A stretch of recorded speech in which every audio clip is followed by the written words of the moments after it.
de 4 personas en el mundo viven hoy bajo regímenes autoritarios. La advertencia es del Instituto VDEM. En la semana en que se ha celebrado el Día Internacional de la Democracia. Una fecha en la que Naciones Unidas ha llamado a defender los valores democráticos en un momento crítico marcado por el retroceso de libertades, el avance de los regímenes que amenazan el futuro de nuestras sociedades. Para hablar precisamente de democracia, quiero saludar en Ciudad de Panamá a Daniel Sobato, integrante del Consejo Asesor del Programa para América Latina del Wilson International Center for Scholars. Es investigador senior del Centro de Estudios Internacionales de la Universidad Católica de Chile. Señor Sobato, bienvenido. Gracias por acompañarlo. Muy buenas tardes. Un placer estar siempre con ustedes. El placer es nuestro. A ver, se ha celebrado el Día Internacional de la Democracia. El panorama a nivel mundial, de acuerdo a cifras de varias organizaciones, pareciera no ser alentador. Por eso comienzo preguntándole, ¿está en peligro de extinción la democracia como la hemos conocido? Esa es una pregunta que yo creo que es muy pertinente para hacerla precisamente en esta semana y tratar de darle una respuesta lo más equilibrada posible, porque el lunes pasado, el 15, precisamente se conmemora el Día Internacional de la Democracia. Y entonces es una muy buena oportunidad para detenernos y tomarle el pulso. ¿Qué está pasando con la democracia? ¿Cuál es el estado de la democracia a nivel global? Precisamente cuando se están cumpliendo este año 5 décadas, 50 años del inicio de la tercera ola democrática, como la denominó el profesor Samuel Huntington. Esa tercera ola democrática empezó en 1974, en 1975, estamos a 50 años. Los datos que salen de los principales índices que miden hoy el estado de la democracia, léase el informe de VDEM, de Varieties of Democracy de la Universidad de Gotemburgo, léase el informe de la revista The Economist, ellos tienen una unidad de inteligencia que produce un informe anual, léase el índice de Freedom House. Todo nos traen malas noticias. Nos traen noticias de que estamos pasando por una etapa, no de contraola democrática, pero sí de recesión democrática, como la califica el profesor de Stanford, Larry Diamond. Pero al mismo tiempo, para no caer en un pesimismo paralizante y fatalista, yo creo que es importante que en este balance nosotros equilibremos, por un lado, este declive que estamos viendo de las democracias y este avance acelerado en muchos países de regímenes autoritarios, pero compensando esto con el tema de la resiliencia democrática. En muchos países también de la región, la democracia está haciendo frente, está resistiendo de manera resiliente a estos embates autoritarios. Entonces, el balance es, hoy por hoy, hay más autocracias que democracias. Y la tendencia, lamentablemente, que sale de todos estos índices es que es bastante mayor el número de países que van de la democracia a la autocracia que de los países que van de la autocracia a la democracia. Entonces es un balance, yo diría, muy preocupante, pero no es fatalista. La democracia no está en peligro de extinción, está acosada, está asediada, incluso por un nuevo tipo de autoritarismo, pero tiene capacidad de resistir. Ojalá y así sea. Ahora, ¿cómo llegamos a estos discursos políticos de hoy donde se alimenta la división, se alimenta la narrativa de la segregación, de alguna manera se introduce la violencia? Esa violencia verbal es leña para la hoguera de la autocracia. Sí. Yo diría que deberíamos decir sí, sí y sí, porque son varias preguntas dentro de una misma pregunta. Lo primero, este deterioro democrático que estamos viendo proviene no de los tradicionales golpes de Estado de los cuales estábamos acostumbrados, si bien estos en algunos países, sobre todo en África, continúan. Pero en el resto de los países, los embates autoritarios a la democracia provienen de un nuevo tipo de autoritarismo. ¿Y cuál es este nuevo tipo de autoritarismo? Bueno, en muchos casos es un autoritarismo que llega vía elecciones y que una vez que llegó al poder, desde el poder, utiliza los mecanismos de la democracia para desinstitucionalizar y debilitar a la misma democracia. Esto es el típico caso de Bukele en El Salvador, con la bukelización de la política. Llego por una vía legítima electoral y desde ahí comienzo a acumular poder, rompo la división de poderes. A esto se le unen los fenómenos de hiperpolarización tóxica, porque la polarización per se no es mala, pero una hiperpolarización tóxica, que es la que estamos viendo, sí es muy mala, porque ahí está el problema del lenguaje, de los discursos de odio, de que el adversario no es mi adversario, es mi enemigo. Y esto lo estamos viendo porque trae mucha violencia, no solamente verbal, sino después violencia política física. Acabamos de ver en Estados Unidos, no es el único caso, pero estamos viendo los asesinatos que a lo largo de las últimas semanas y meses, particularmente el último, el de Charlie Rick, donde termina siendo asesinado. Claro, una persona que desde un sector se dice, bueno, pero que él era un extremista de derecha y que en su discurso era muy extremista. Sí, pero eso no justifica que vos termines asesinando a una persona porque tú piensas de una manera diferente. Entonces, este terreno de nuevo autoritarismo, excesiva polarización tóxica, mal uso de las redes sociales, discursos de odio que se traducen en violencia política, incluso violencia física, denegación del otro, no lo reconozco al otro que piensa diferente, no es mi adversario, es mi enemigo al cual yo tengo que eliminar. Ahí estamos entrando en un terreno extremadamente delicado y grave. Si a eso le agrega el tema de dos ámbitos muy preocupantes que todos estos informes dicen. Uno, hay un ámbito de la libertad de expresión que está siendo sometido a mucha presión y a mucho desgaste. Y el otro es un debilitamiento muy preocupante del Estado de Derecho. Entonces, si en este escenario vos le agregás que dos de los embates más importantes son en contra de la libertad de expresión y en contra del Estado de Derecho, y en algunos casos le podés agregar incluso el negacionismo electoral, es decir, no reconozco, perdí las elecciones, pero no reconozco. Si yo perdí es porque seguramente me hicieron fraude, como hemos visto en el caso de Trump en el 2020, cuando perdió frente a Biden, como hemos visto en el año 2022 en Brasil con Bolsonaro cuando perdió frente a Lula, y acabamos de ver un juicio donde precisamente se lo condenó a Bolsonaro y a otros altos militares por 27 años y 3 meses por planear e intentar un golpe de Estado. Sí, la situación es muy delicada y requiere no solamente de que nos preocupemos, sino de que nos ocupemos de la democracia. Centrándonos ya en la región, bueno, usted ha mencionado el caso de Bolsonaro y el juicio que acaba de producirse, pero también podemos hablar de México, que genera preocupación, con la reforma que concentra el poder, digamos, en el gobierno, o la reforma judicial que elimina, digamos, la meritocracia para los jueces. En Colombia, los constantes ataques de la administración Petro, del presidente, a los poderes legislativo, judicial, a la prensa. ¿Cuál es su visión del escenario regional? El escenario regional es extremadamente diverso y preocupante.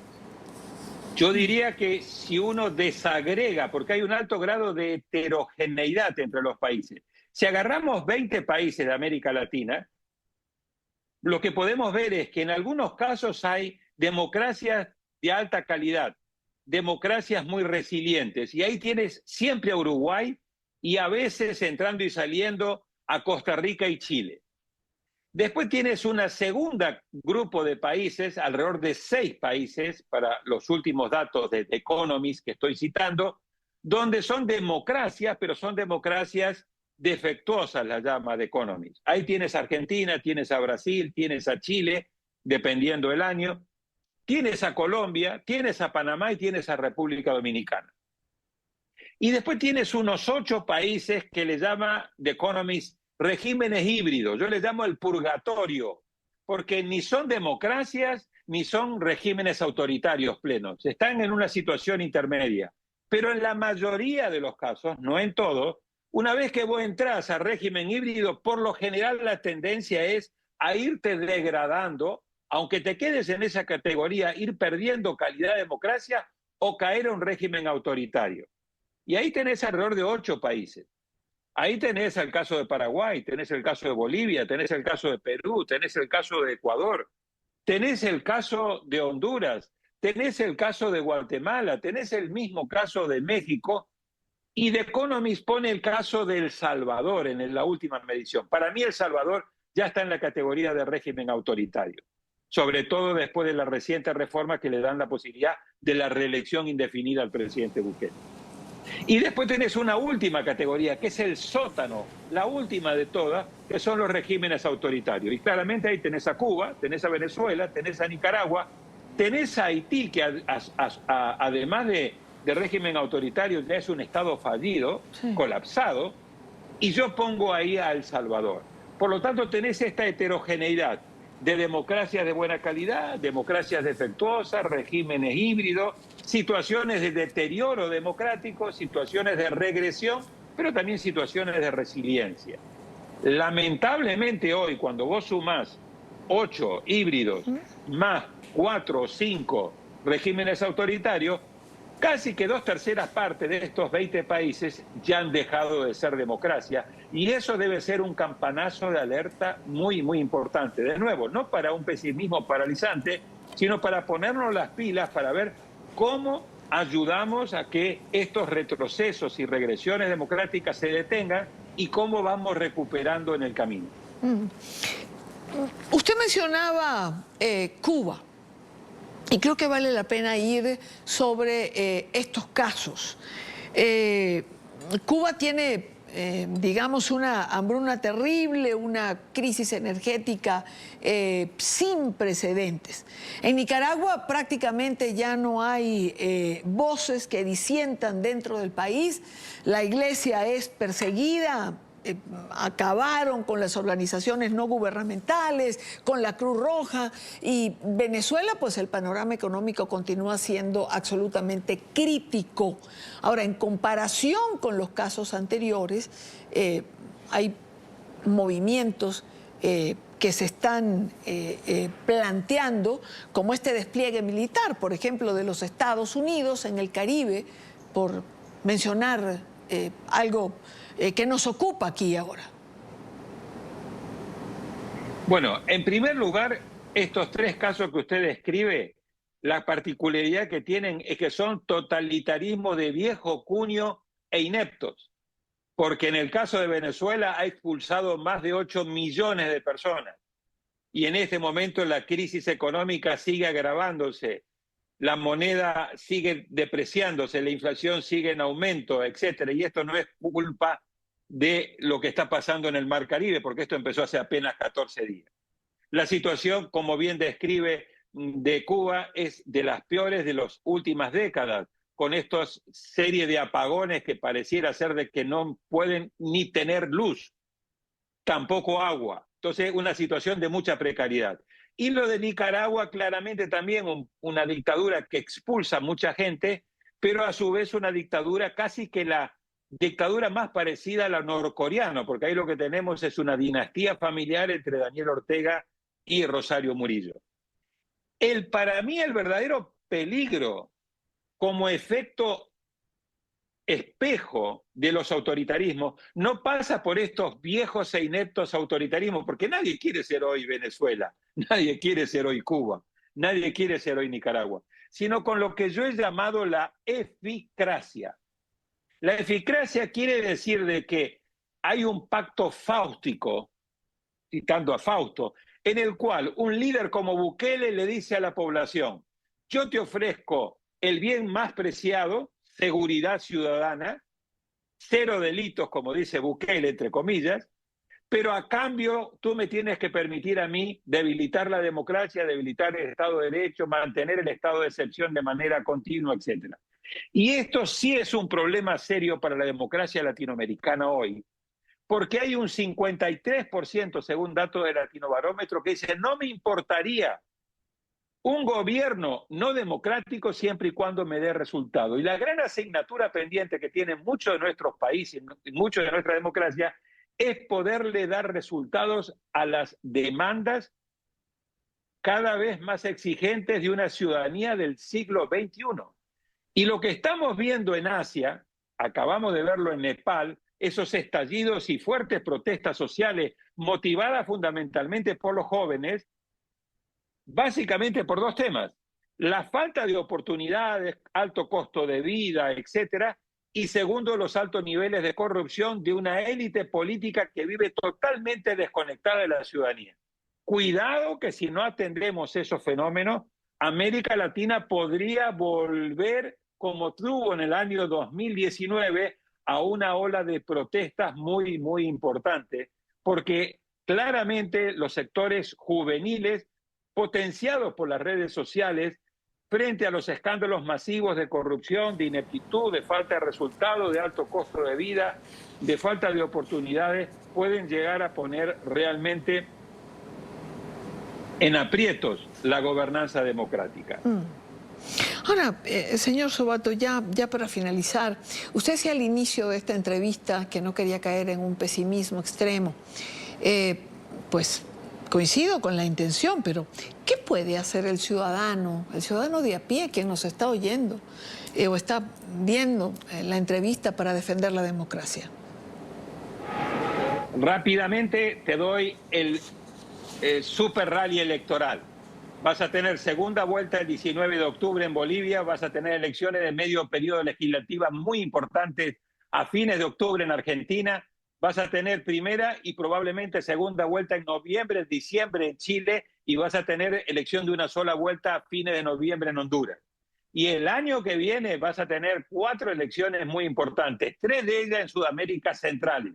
Vas a tener elección en Perú, vas a tener elección en Colombia, vas a tener elección en Brasil y va a arrancar con elecciones en Costa Rica en febrero. Así que hay todo un calendario electoral que cierra en el 2027 con las elecciones presidenciales en Argentina y con las elecciones presidenciales en Guatemala. Entonces, ¿qué hay que hacer? Hay que aprovechar estas superciclo, este maratón de elecciones, pero por eso hay que blindar la legitimidad de origen de la democracia, que es elecciones con integridad electoral, blindando a los organismos electorales y combatiendo el negacionismo electoral. Esa es una primera cuestión, proteger y blindar la legitimidad de origen. Segundo, muy importante, unir a la legitimidad de origen la legitimidad de ejercicio. No basta con llegar al poder vía elecciones. Decíamos, el peligro es que después tú quieras gobernar de manera antidemocrática. Por lo tanto, la legitimidad de ejercicio es igualmente importante, como lo prescribe la Carta Democrática Interamericana. División de poderes, respeto a la libertad de expresión, respeto a los derechos humanos, etc. Y tercero, unir esto con la legitimidad de resultados. Hay que darle resultados a la gente. Y entonces acá hay un tema central. Hay que dar respuestas democráticas a los problemas de la democracia para evitar que el mal que hoy está en la democracia se convierta en malestar con la democracia. Este es un elemento central, la capacidad de darle respuestas democráticas, no autoritarias, a los problemas que tiene la democracia. Y de esa manera podés ayudar a que el malestar que hoy está en la democracia no se te convierta en malestar con la democracia. Y para eso es fundamental la ciudadanía. No hay democracia auténtica sin ciudadanos comprometidos con la democracia. Todas las otras cosas son importantes, pero en la primera línea de defensa de la democracia tiene que estar una ciudadanía comprometida, que le exige a su clase dirigente resultados, que le exige gobernar con transparencia y con bajo nivel de corrupción, que se moviliza en las calles para reclamar sus derechos, pero que siempre sabe de que la respuesta está por la vía democrática y no dejarse ilusionar por las respuestas rápidas o los atajos autoritarios. Esos atajos autoritarios, esos populismos, tarde o temprano terminan siempre mal. Pues voy a quedarme con esa reflexión, porque me parece importante, ¿no? Dar respuestas democráticas a los problemas de la democracia, para que no se convierta en malestar contra la democracia esas deficiencias que la gente siente. Daniel Sobato, gracias por la entrevista, gracias por su tiempo el día de hoy. Al contrario, muchísimas gracias por la invitación. Que tengan muy buena tarde. Igual usted y buen fin de semana.